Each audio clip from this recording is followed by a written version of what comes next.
മൂസായുടെ വർത്തമാനം നിനക്ക് വന്നുകിട്ടിയോ? അതായത് അദ്ദേഹം ഒരു തീ കണ്ട സന്ദർഭം. അപ്പോൾ തന്റെ കുടുംബത്തോട് അദ്ദേഹം പറഞ്ഞു, നിങ്ങൾ നിൽക്കൂ, ഞാൻ ഒരു തീ കണ്ടിരിക്കുന്നു. ഞാൻ അതിൽ നിന്ന് കത്തിച്ചെടുത്തുകൊണ്ട് നിങ്ങളുടെ അടുത്ത് വന്നേക്കാം. അല്ലെങ്കിൽ തീയുടെ അടുത്ത് വല്ല വഴികാട്ടിയെയും ഞാൻ കണ്ടേക്കും. അങ്ങനെ അദ്ദേഹം അതിനടുത്ത് ചെന്നപ്പോൾ ഇപ്രകാരം വിളിച്ചു പറയപ്പെട്ടു, ഹേ മൂസ, തീർച്ചയായും ഞാനാണ് നിന്റെ രക്ഷിതാവ്. അതിനാൽ നീ നിന്റെ ചെരിപ്പുകൾ അഴിച്ചുവെക്കുക. നീ തുവ എന്ന പരിശുദ്ധ താഴ്വരയിലാകുന്നു. ഞാൻ നിന്നെ തെരഞ്ഞെടുത്തിരിക്കുന്നു.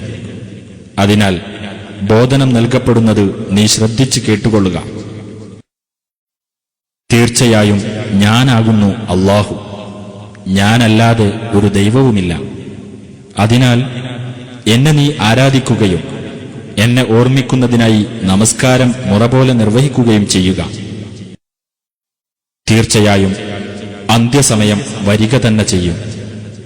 ഓരോ വ്യക്തിക്കും താൻ പ്രയത്നിക്കുന്നതിനനുസൃതമായി പ്രതിഫലം നൽകപ്പെടാൻ വേണ്ടി ഞാനത് ഗോപ്യമാക്കി വച്ചേക്കാം.